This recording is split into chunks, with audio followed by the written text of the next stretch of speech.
Hello, मी वर्षा रेसिपीजमध्ये तुमचं मनापासून स्वागत करते। तर आज आपण हेल्दी असे पालक पराठे बघणार आहोत। कशा पद्धतीने करायचे, अगदी परफेक्ट प्रमाणासहित आणि तसेच लहान मुलांसाठी अगदी लहानांपासून मोठ्याल्यांपर्यंत खूप हेल्दी आहेत, वेट लॉससाठी खूप फायदेशीर आहेत। तर हे असे आठवड्यातून एकदा दोनदा तुम्ही केले तर त्यामध्ये आयर्न भरपूर असतं पालकमध्ये आणि पालेभाज्या खाल्ल्या पाहिजेत लहान मुलांनी देखील। तर लहान मुलं काही वेळेला भाजी खायचा कंटाळा करतात, तर त्यासाठी तुम्ही असे पालक पराठे बनवून दिले तर ते खूप आवडीने खातील। भाजी भरपूर घ्यायची आहे। तर सर्वात प्रथम भाजी निवडून ती धुवायची आणि नंतर मग धुतल्यानंतर ती चिरायची आहे। आपण मोस्टली काय करतो बरेच जण की भाज्या पहिला चिरून घेतात आणि नंतर धुतात, मग त्यातलं जे जीवनसत्व असतं ते सगळं निघून जातं। त्यामुळे भाज्या पहिल्या स्वच्छ धुवून घ्यायच्या, त्यातलं पाणी पूर्ण निथळून द्यायचं आणि नंतर मग चिरायच्या। तर आता इथे मी खलबत्त्यामध्ये 2 ते 3 हिरव्या मिरच्या, आल्याचा तुकडा आणि लसूण घेतलेले आहे। लसणाच्या 5-6 पाकळ्या। तर लसूण हा गावठी असल्यामुळे त्याची साल मी जास्त काढलेली नाही आहे आणि खूप चवदार रुचकर असे आपले पराठे होतात। तर आता हे मी सर्व कुटून घेते खलबत्त्यामध्ये। तर अशा पद्धतीने जाडं-भरडंच आपल्याला हे ठेवायचं आहे, हे बघा। आणि जास्त बारीक पेस्ट करायची नाही आहे, तर मग खाताना असं लसूण वगैरे दाताखाली आल्यावर खूप छान लागतो। तर त्याची चव अशी वेगळीच लागते। त्यामुळे असं जाडं भरडंच आपल्याला कुटून घ्यायचं आहे खलबत्त्यामध्ये। आणि पाहिजे तर तुम्ही लाल तिखट वगैरे वापरू शकता किंवा हिरवी मिरची स्किप करू शकता, तुमच्या आवडीप्रमाणे तुम्ही करू शकता। तर आता इथे मी गव्हाचं पीठ चाळून घेतलेलं आहे। थोडं अंदाजेच घेते, कारण कसं होतं की अगदी परफेक्ट म्हटलं तर आपण पालकची भाजी जास्त घेतलेली आहे, कमी जास्त होऊ शकतं। जरी राहिलं पीठ तरी तुम्ही फ्रीजमध्ये ठेवून डब्यामध्ये दुसऱ्या दिवशीही तुम्ही करू शकता, मुलांना देऊ शकता, नाश्त्याला टिफिनला वगैरे पराठे गरम गरम करून देऊ शकता। परंतु कसं होतं की आपण कमी जास्त असं घेतोच, तर थोडंसं मी जास्तच इथे पीठ घेत आहे, कारण सगळ्यांनाच आवडतात। राहिलं तर मुलांनाही मी नाश्त्याला परत करून देत असते। त्यामुळे मग आता इथे मी गव्हाचं पीठ चाळून घेतले। 3 ते 4 चमचे आपल्याला इथे चणा पीठ घ्यायचं आहे, बेसन पीठ। बेसन पिठाने काय होतं की अगदी आपले पराठे खुसखुशीत होतात आणि खूप छान चवदार लागतात। त्यामुळे इथे बेसन पीठ मी 3 ते 4 चमचे घेतलेले आहेत। त्यानंतर जे कुटून घेतलेलं होतं मिश्रण ते आता त्याच्यामध्ये आपण घालून घेऊया। तर हे बघा, खूप छान असं फ्रेश हिरवी मिरची आणि आलं लसणाची पेस्ट अशी फ्रेश आपण टाकलेली आहे। आणि कुटायची किंवा पाट्यावर वाटल्याची बघा चव वेगळीच लागते। त्यामुळे मिक्सरला न वाटता आपण असं कुटून घालायची आहे। आता यामध्ये आपण चवीनुसार मीठ घातलेलं आहे आणि चवीनुसार मीठ घातल्यानंतर त्यामध्ये काही थोडे मसालेही आपण ॲड करणार आहे, म्हणजे चवीला खूप छान लागतात। आता याच्यामध्ये अर्धा चमचा मी धना पावडर टाकलेली आहे, त्याचबरोबर इथे अर्धा चमचा लाल तिखट टाकलेला आहे आणि हळद टाकलेली आहे थोडीशी। तर अशा पद्धतीने मी इथे मसाले ॲड केलेले आहेत। तुम्ही हवं तर अजूनही त्याच्यामध्ये ॲड करू शकता, तीळ, ओवा, जिरं, जसं पाहिजे तसं तुम्ही त्याच्यामध्ये ॲड करू शकता। तर इथे मी मसाले घालून घेतलेत आणि आता हे सगळं मिक्स करून घेऊया। मिक्स केल्यानंतर आपण जी पालकची भाजी होती ती मी स्वच्छ धुवून कापून घेतलेली आहे, आता ती मी त्याच्यामध्ये घालून घेते। तर पालकची भाजी मी भरपूर सारी घातलेली आहे, हे बघा। तर पालेभाज्यांमध्ये कॅल्शियम वगैरे असतं, त्यामुळे लहान मुलांना शरीरासाठी खूप फायदेशीर हेल्दी राहतं, अगदी मोठ्याल्यांना देखील। त्यामुळे पालकची भाजी भरपूर घालायची आहे आणि हिरव्या पालेभाज्या खाल्ल्या पाहिजेत। तर आता याच्यामध्ये लागत पाणी घालून आपण गोळा तयार करून घेऊया।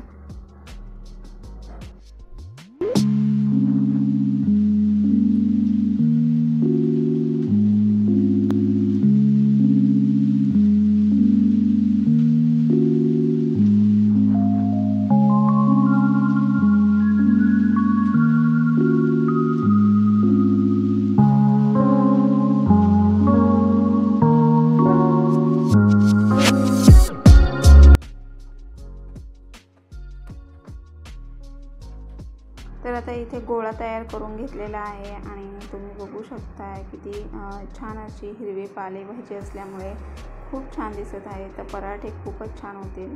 तर आता मी इथे करायला घेतलेत आणि 2 तवे ठेवलेले आहेत। काही वेळेला काय होतं की घाई जर असेल आणि अगदी लो फ्लेमवर आपल्याला व्यवस्थित खरपूस असे भाजून घ्यायचे. म्हटल्यावर वेळ लागतोच, त्यामुळे भरपूर सारे पराठे जर बनवायचे असेल तर तुम्हाला इथे 2 तवे ठेवायचे आहेत. तर 2 तव्यांवर अगदी पटपट होतात, लाटायला वेळ लागत नाही. तुम्ही पीठ लावून असे लाटू शकता.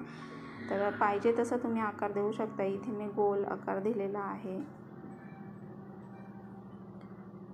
आणि साजूक तूप किंवा तेल लावूनही तुम्ही भाजू शकता.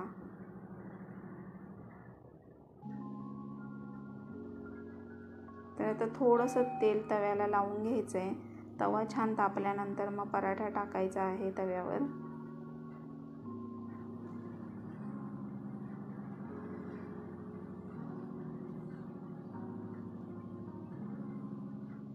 एक पराठा भाजल्यानंतर लगेच दुसरीकडं टाकून घ्यायचं आहे तव्यावर. तर अशा पद्धतीने मी आता सगळे पराठे करून घेते आहे आणि थोडंसं पीठ लावून आपल्याला लाटायचं आहे.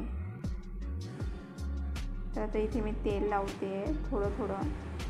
तर हे बघा, अगदी लो फ्लेमवर व्यवस्थित खरपूस भाजल्यानंतर खूप खुसखुशीत लागतात आणि आपण चणा पीठ टाकले त्यामुळे ते खुसखुशीत लागतात.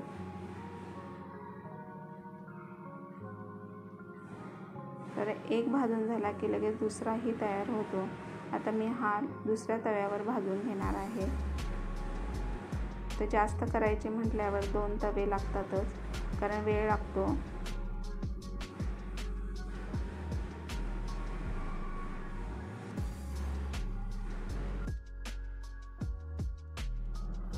तर आता इथे बघू शकता, हे बघा अगदी लो फ्लेमवर मी भाजून घेत आहे आणि साईडने थोडंसं तेल लावायचं आहे. इथे तुम्ही साजूक तूप किंवा बटरचाही यूज करू शकता.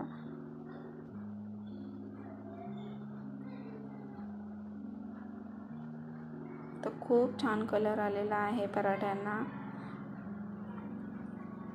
आणि अगदी लो फ्लेमवर भाजायचे खरपूस, म्हणजे ते छान भाजल्यानंतर चव त्याची वेगळीच लागते.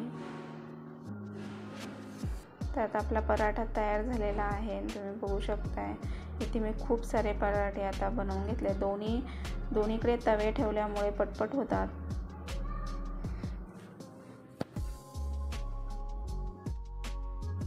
आणि तुम्ही सॉस बरोबर किंवा चटणी बरोबर वगैरे सर्व करू शकता.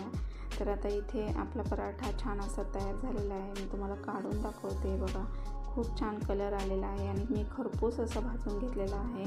तर आता मी सगळे पराठे पटपट करून घेते आणि मग मी तुम्हाला दाखवते. तर हे बघा,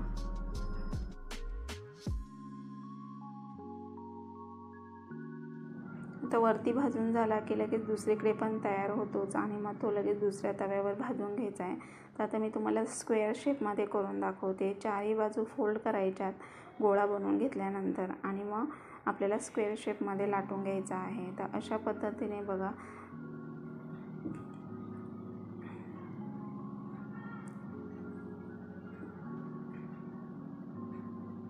तर आता आपले पराठे तयार होत आलेले आहेत. तर हे बघा, मी ते स्क्वेअर शेपमध्ये करून दाखवलेलं आहे तुम्हाला. लहान मुलांना असे टिफिनला छोटे छोटे स्क्वेअर शेपमध्ये, ट्रायंगलमध्ये जर करून दिले तर ते आवडीने खातात आणि सगळा टिफिन फिनिश करून येतील.